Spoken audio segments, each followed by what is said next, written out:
uma seleção confiável, uma seleção que volte a passar credibilidade a todos nós. A tremenda conversa fiada, né? Isso aí. Olá, torcedores! E o Dorival foi apresentado oficialmente à seleção brasileira. Durante a coletiva, ele falou de vários assuntos, inclusive de trazer a seleção de volta para o povo e também falou da sua relação com o Neymar. Mas isso não agradou todo mundo. O Mauro César Pereira aproveitou e detonou Dorival Júnior após suas falas em relação ao Neymar. Nós iremos ver todos os detalhes dessa história agora. Mas antes, não esquece de deixar o gostei no vídeo e de se inscrever aqui no canal.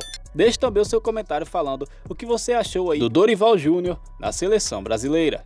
O futebol brasileiro ele não pode viver um momento como esse que estejamos passando, talvez sirva ou nos sirva de lição para que rapidamente nós absorvamos e possamos encontrar um novo caminho. Porque nós aprendemos com o futebol brasileiro o caminho de vitórias. E nós precisamos reencontrar esse momento. Eu estou aqui de coração aberto, buscando fazer a primeira convocação do meu momento. É justamente o torcedor brasileiro, que ele passe a viver um pouco mais a sua seleção, que ele acredite um pouco mais na sua seleção. É natural que seja uma obrigação de todos nós que aqui estamos, fazermos o nosso melhor para que possamos entregar ao torcedor uma seleção confiável, uma seleção que volte a passar a credibilidade a todos nós. A tremenda conversa fiada, né? Isso aí. É melhor não falar nada do que falar uma bobagem dessa, né? Haja paciência com... Para que é coletiva para falar lugar comum, falar o óbvio no sentido de que você sabe que o cara vai dizer aquilo. Claro que não é. Eu só acho que quando você trabalha com a CBF, né, você automaticamente dela passa a fazer parte. Então, você também é responsável por tudo que lá acontece. É um cargo importante, ele está lá e ele participa, como o Tite participava também. Então, essa coisa do calendário, como se ele não... Eu acho que ele tem também a responsabilidade, como o Tite também tinha e todos os outros, que reclamam quando treinam clubes e tem jogadores convocados e ficam desfalcados. Quando vão para lá, fazem igual. Então, vale para um, acho que vale para todos. Vai convocar jogadores do Brasil, isso é óbvio. Isso é, digamos assim, algo que nunca muda, nunca vai mudar, porque é dessa maneira que aquele que o contrata, no caso o presidente da CBF da vez, se sustenta no poder, né? Ou seja, agradando as federações, com os estaduais que são longos demais, consequentemente, eles asfixiam o calendário e você não tem como parar durante a Copa América, né? E não são as seleções que sustentam o futebol, são os clubes que revelam e que mantêm os atletas, que fazem com que a roda gire, né? As confederações são meras vampiras que se aproveitam desse sistema, usam jogadores e ganham dinheiro com isso, e é jogo demais de seleção. Então acho que o Dorival fica no mesmo bolo aí dos demais. Bom, o Brasil tem que aprender a jogar sem o Neymar, entendendo que o momento dele seja de uma lesão, mas tem que saber que nós temos aí um dos 3 maiores jogadores do mundo nesse momento e que nós temos que aproveitá-lo. E o Neymar é um jogador muito importante, desde que recuperado, em condições e totalmente focado. E ele falando do Neymar como um dos 3 melhores do mundo, ele só pode estar contando piada, né? Aí não dá. O Neymar é um dos 3 melhores do mundo. Pô, peraí, essa entrevista de que ano é, o Dorival? Foi ontem ou foi, sei lá, há vários anos? O Neymar nem passa perto de ser um dos 3 melhores do mundo hoje. Uma coisa é o talento natural que ele tem, né? Que ele consegue fazer com a bola e tal.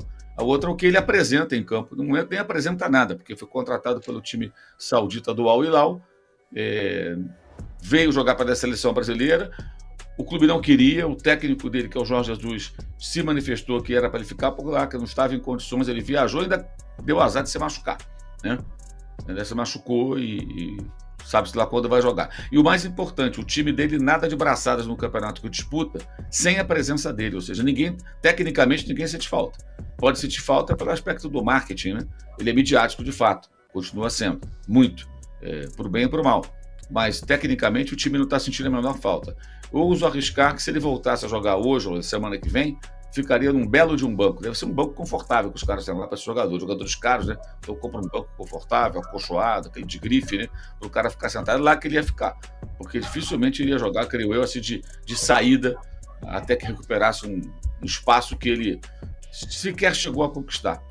Mas aquela coisa, né? Chegou na seleção, o técnico tem que compor com o Neymar.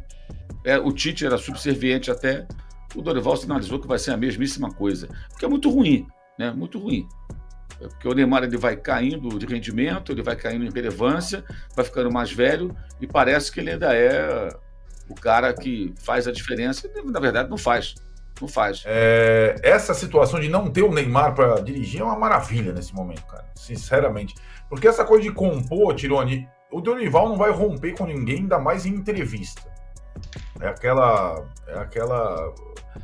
Você se acostumou a ouvir o Dorival depois de quase todo o jogo do São Paulo, né? É a mesma situação, a mesma conversa praticamente de sempre. E no São Paulo ele não rompeu nem com o Pato, né? Tipo, que não jogava. É tudo assim. Agora, ele não vai precisar escalar o Neymar. Então, isso é uma vantagem para ele. Outra vantagem, ele não vai precisar resolver a situação do Ramos Rodrigues no São Paulo. Ficou pro Carpini. Outra vantagem, ele não vai precisar dar entrevista todo dia. Outra vantagem, ele não vai precisar trabalhar todo dia. Para ele tá ótimo, cara. Além do sonho, tal, é muito mais confortável ser técnico da seleção brasileira que ser técnico de um clube grande do futebol brasileiro. Vamos combinar. Essa ladainha ou conversa fiada, como vocês falaram, de chamar jogador do Brasil porque o futebol brasileiro é melhor, aí eu tenho um outro ponto a acrescentar. Além de ser uma espécie de média, eu considero um certo risco que eu já observava na pequena gestão Fernando Diniz à frente da seleção brasileira. Uma espécie de miopia em relação ao futebol praticado por jogadores brasileiros na Europa. O Fernando Diniz tinha até uma desculpa. Ele conciliava o cargo dele com o Fluminense. Talvez ele não tivesse tempo de observar tantas coisas, porque ele tinha que observar o adversário do Fluminense e tal, mais uma dessas bizarrices de acumular cargo, né, que aconteceu nessa decisão do Edinaldo. Então o Fernando Diniz colocava os jogadores do Fluminense para jogar. O Brasil jogou contra a Argentina com Nino e André na zaga. É surreal, porque eles entendiam mais o dinizismo do que os outros. Agora, gente, o Danilo falou um pouco sobre isso. O André é ótimo, é um dos melhores volantes do Brasil. No Brasil. Aqui ele joga contra... o Rafael Veiga, falando dos melhores, né? Contra o Renato Augusto.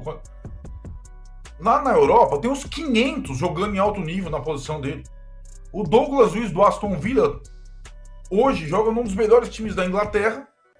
Joga contra lá o De Bruyne, contra o Bruno Fernandes, tal, não sei o quê. Não tem comparação, gente. Não tem a menor comparação entre um jogador que atua no Brasil hoje e um jogador que atua na Europa, por melhor que ele seja. E se ele for minimamente bom, ele vai jogar na Europa. Eu acho que o principal desafio é nós trazermos o torcedor um pouco mais perto da seleção. É o torcedor se ver um pouco mais com a camisa da seleção brasileira. E esse é um trabalho de formiguinha que nós precisamos de cada um de vocês. Isso que eu conto muito com a presença e a participação de cada um de vocês. Sugestões, ideias, para que a gente possa mudar um pouco esse contexto, para que a gente possa trazer novamente o torcedor ao nosso lado, para que a gente possa fazer com que a seleção seja realmente a seleção do povo brasileiro. O camarada ele acabou perdendo esse carinho, esse amor que sempre teve pela nossa seleção. Muitos fatores aconteceram. Agora diz aí, o que você achou dessa história toda? Não esquece também de deixar o gostei no vídeo e de se inscrever aqui no canal se for novo ou nova aqui. Eu fico por aqui e te vejo no próximo vídeo.